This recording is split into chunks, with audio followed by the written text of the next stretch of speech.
On October 22nd, 2017, this is social lesson number 16 for Hands of the Week.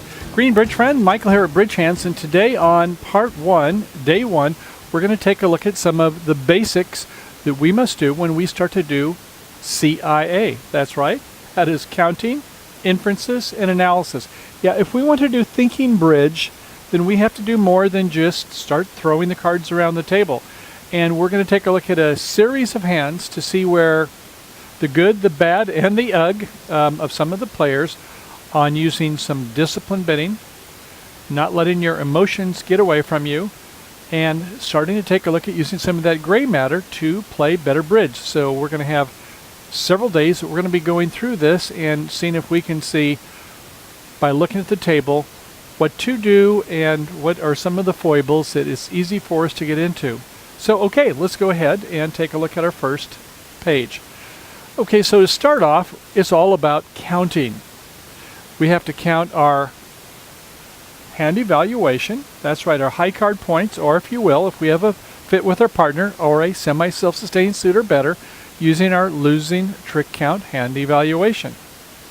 Then, we take a look at our primary honors versus our secondary honors. And what are primary honors? Yeah, those would be the aces and the kings. Secondary honors, the quackers, the queens, and the jacks. So yeah, we would rather have quick tricks, wouldn't we? The aces and the kings will certainly always prevail. But sometimes we're not always as lucky. We do get, obviously, just as many of the secondary honors. And so we'll get a little bit more into seeing what the benefits of having it with working suits. But next up, take a look at our shape. Yeah, shape is very key also. I mean, if we have all 13 cards in one suit, that's 13 tricks, even though there's only 10 high card points, ace, king, queen, jack. Well, that's not going to happen, but if we do have a long suit, especially headed by some good honors, remember those primary honors, then that's a good thing. We will develop more tricks, assuming that suit is trump, or we can get to that hand and peel off a lot of tricks in a no-trump contract, which probably means it's a minor suit, isn't it? Why play for 11 tricks and we can do it with 9 tricks and make a game in a no-trump contract. Okay, if we do have a flat hand, well, that's a negative, isn't it? That's not a good thing. Whereas if we do have shape, a length, meaning we have shortness somewhere else, that is going to be a positive. That is provided it's in our partner's bid suit, or we have a long suit. And the length of the suit, yes, if we have longer suits, especially with those primary honors, all good things. Okay, distribution. This time we're not talking about the distribution of the 13 pasteboards, those cards in our hand, but we're talking about the distribution around the table. Let's take a look at that. We bid a major suit. We have a 5-card or longer suit. Let's say there's 5. Our partner supports the suit. It's a major, should be 3 cards or more, right? So let's say that they in fact do have 3. Well, what does that leave? Well, subtract from 13. We got 5 and 3 is 8. That leaves 5 around the table. The most likely distribution is they fall oddly, in this case 3, 2, 2 or 3, but it could be a 4 and 1 on a really bad day. It could be 5 and 0. Well, yeah, it helps to know a little bit about the odds, the probabilities. We won't get into that so much today, but let's go ahead and just pull up something. You can go to BridgeHands site and take a look at these and find out what they are. But if the opponents have a 5-card suit, remember we have 8, then 2/3 of the time, 67.8 if you will, is going to be its 3-2 shape, one way or the other. Yeah, it could be 1 and 4 that it's going to be against us with a 28%. So basically, more than half, 2/3 of the time, it's going to be 3-2, 1 and 4. And we might be aware of that. Sometimes we might want to make a careful play if they do fall 4-1, because they are going to around 1/4 of the time, right?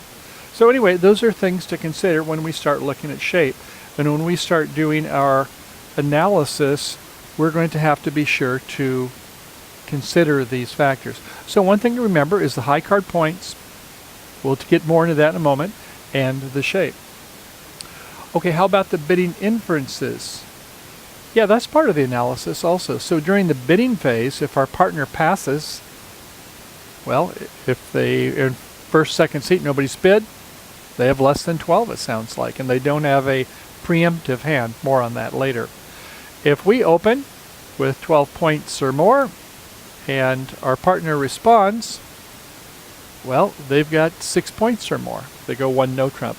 They go in our suit, at the lowest level, they limit themselves 6 to 9 points.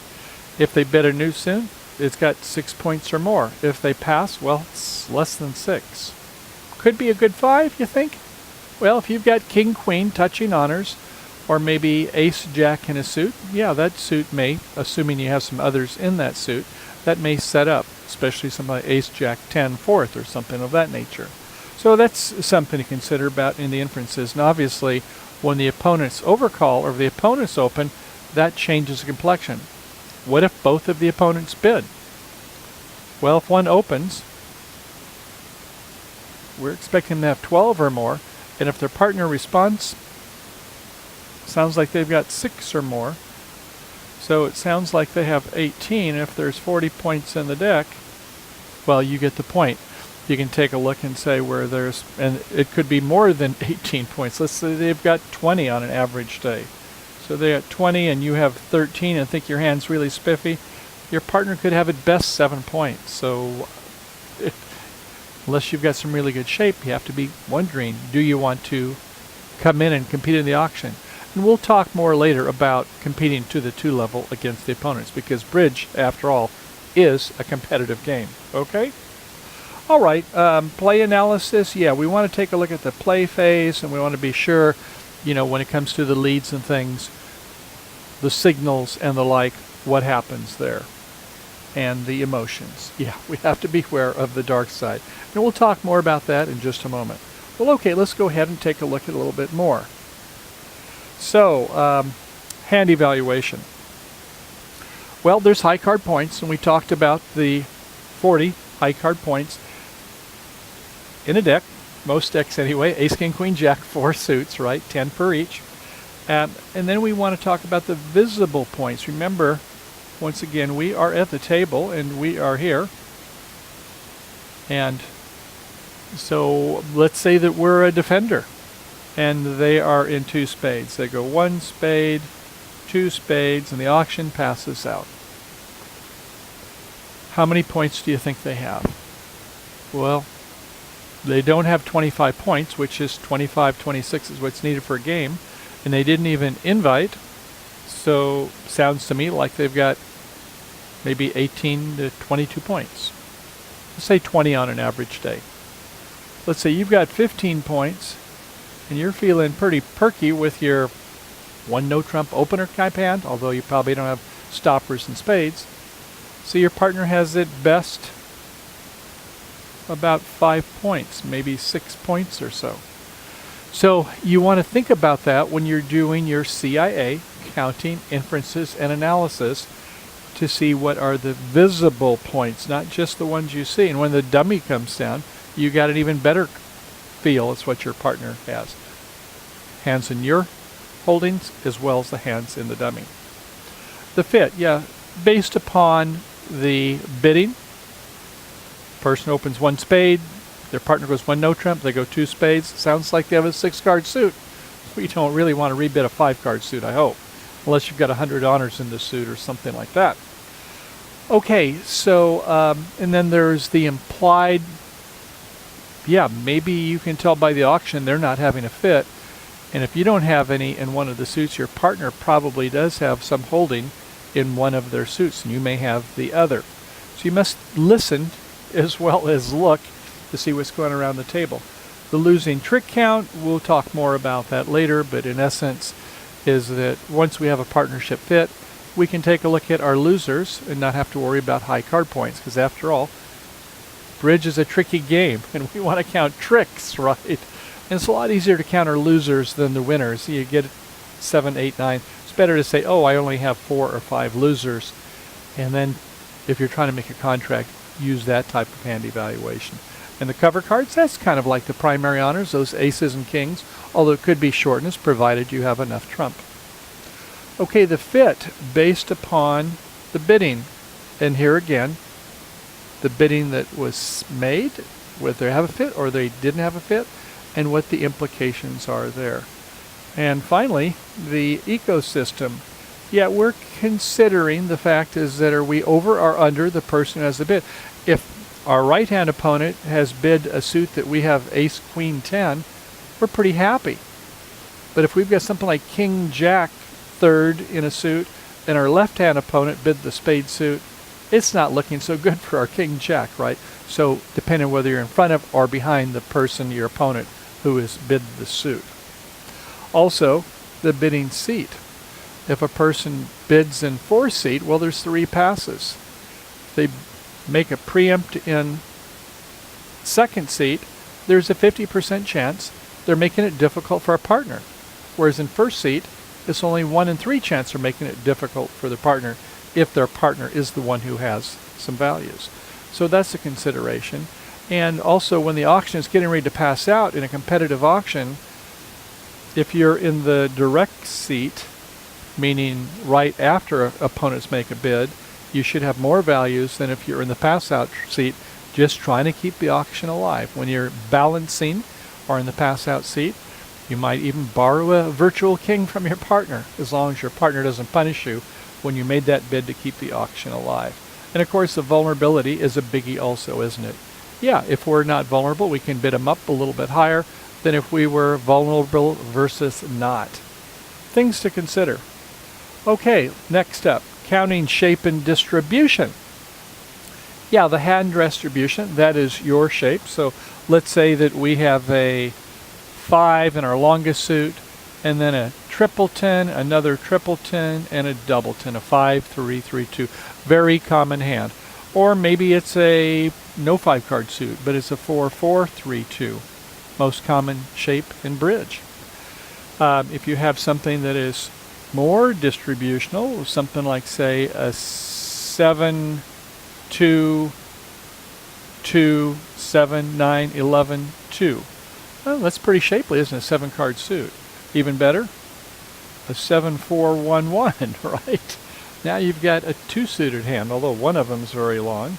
So things to consider is your shape. And the shape around the table, that was what we talked about before. Let's say that partner has 4 and we have 4.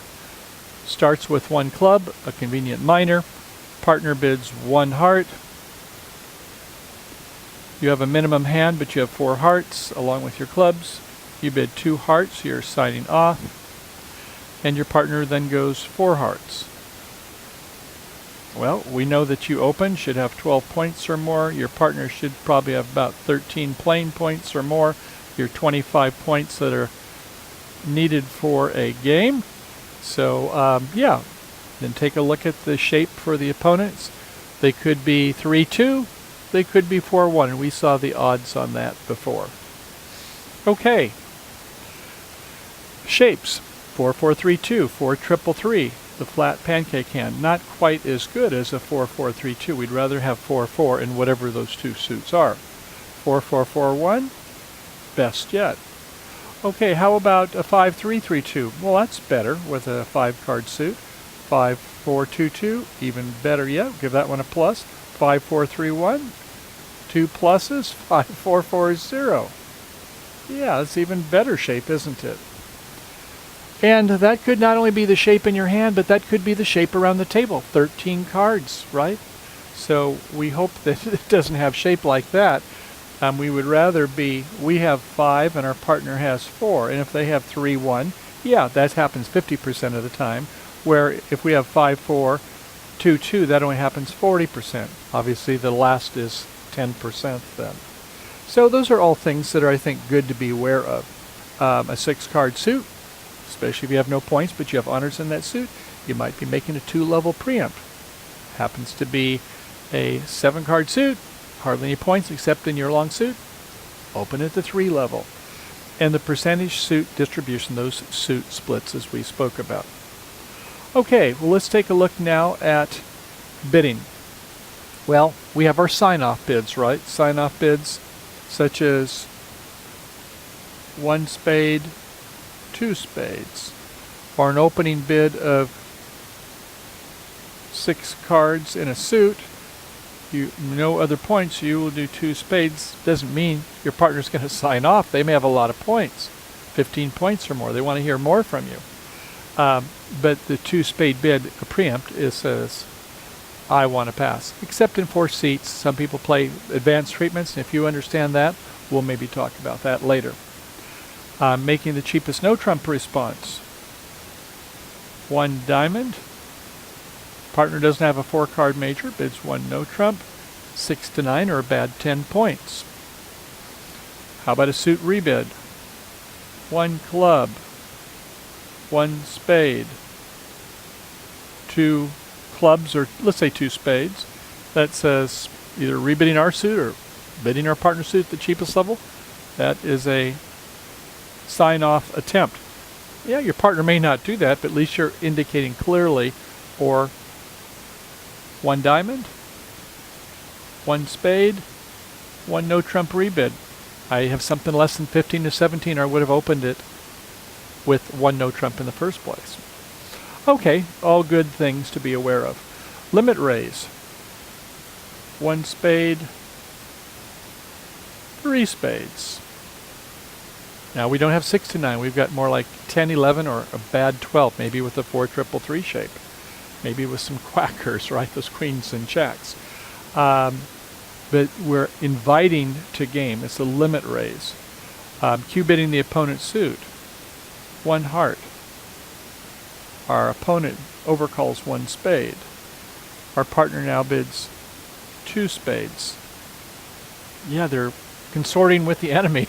That means they have a good hand. They're forcing us to bid at least 1 round in that situation. Or as we see here, a redouble. Let's say it goes 1 heart. Overcaller bids a double, a takeout double, showing ostensibly 12 points or more. And our partner does a redouble. Doesn't look like they have help in this heart suit, but it looks like they have 10 plus points. And they're trying to show is that, hey, maybe we end up in 3 no trump. We're not sure yet. But at least we opened, we've got 12 plus, our partner's got 10 or more points. Nice bids to know. Okay, forcing bids. Well, if it's an unpassed hand, UPH, a new suit is forcing. 1 heart, and our partner bids 1 spade. 6 points, maybe a good 5, maybe 18 points. We don't know yet. Don't make a strong jump shift showing 17 points or more, assuming you play that, unless you have a good suit though, right? You're saying, partner, I think this suit is going to be trump. Otherwise, just start with 1 spade. It is a forcing bid. Okay, preempts. Yeah, that's where we don't have points except in our long suit, a little else, 6-card suit or more. Normally, we'll have about maybe 5, 6 tricks. We'll talk about how many tricks it's worth based upon vulnerability in just a minute. And then conventional bids such as Stamen. We're 1 no trump. Our partner bids 2 clubs. Partner, do you have a 4-card major? Jacoby transfers. Inverted minors if you play those types of things. Jacoby 2 no trump bids. All those types of bids. Blackwoods and the like. Competing at the 2 level is something we should consider. Now, this isn't exactly the CIA, but it's just some of the jiu-jitsu of bridge is that we want to be sure that we have a good chance to making the opponents do like in Smith Barney would say. You have to make those dollars and those tricks the old-fashioned way. You've got to earn them. So we try not to sell out at a cheap contract. If they're in no trump, they don't have a fit, we may not want to come in.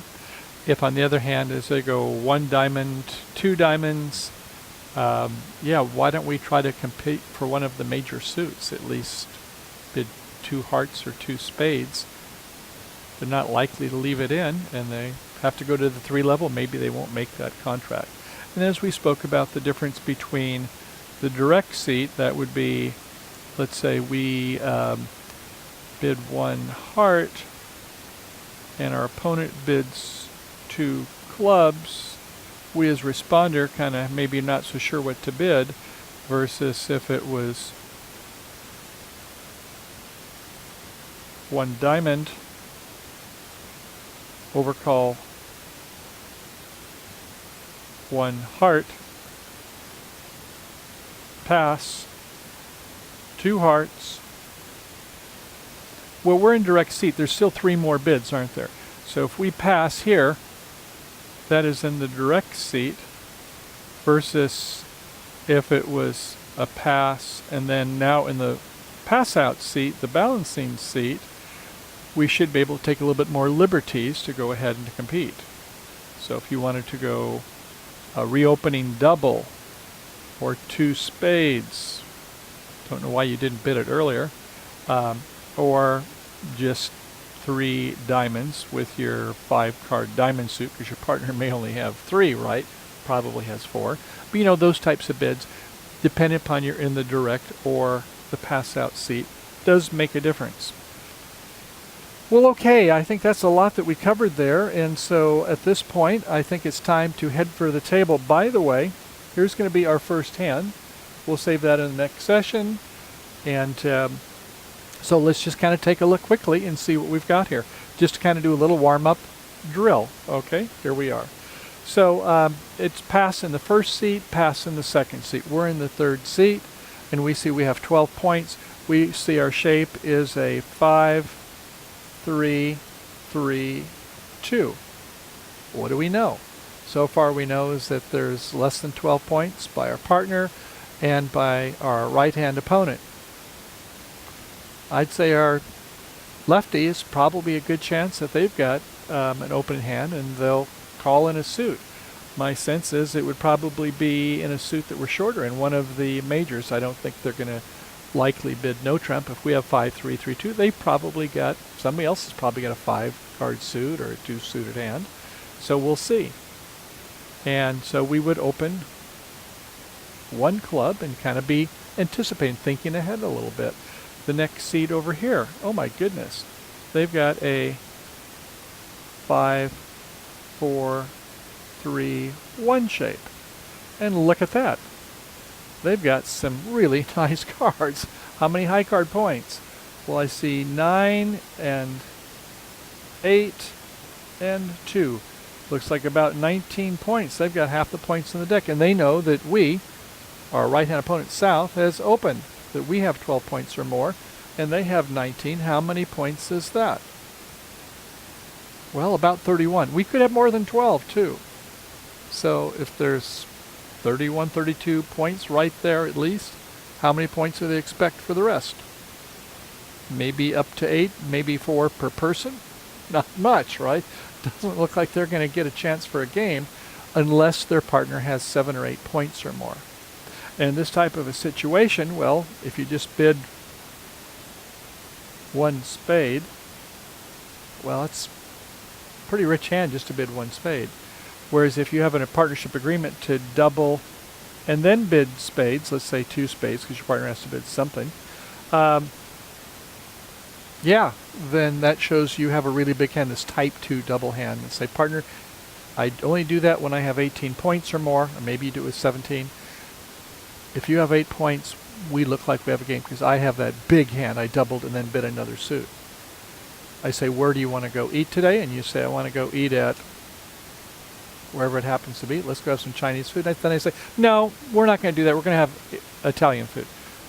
Well, I kind of shook you up. Why did I ask you? And then when you gave an answer, I said something. Because I want to shock you to say I have a big hand. And we're going to see if that's the way they do it. We're going to find at 3 different tables, we're going to get 3 different results. This is online. We're going to take a look at different players. And we're going to see some of those things on the CIA. We're going to take a look and see where some people do some masterminding, where they're not in love and they don't communicate well with their partner. And that's a big part of what we're going to talk about here and focus on. But it all comes down to we want to be thoughtful bridge players. So, okay, so that does it for part one. We're going to see you over in part two, and on we go, start playing cards. We got a lot of hands today, so see you at the table. Peace out. Bye for now.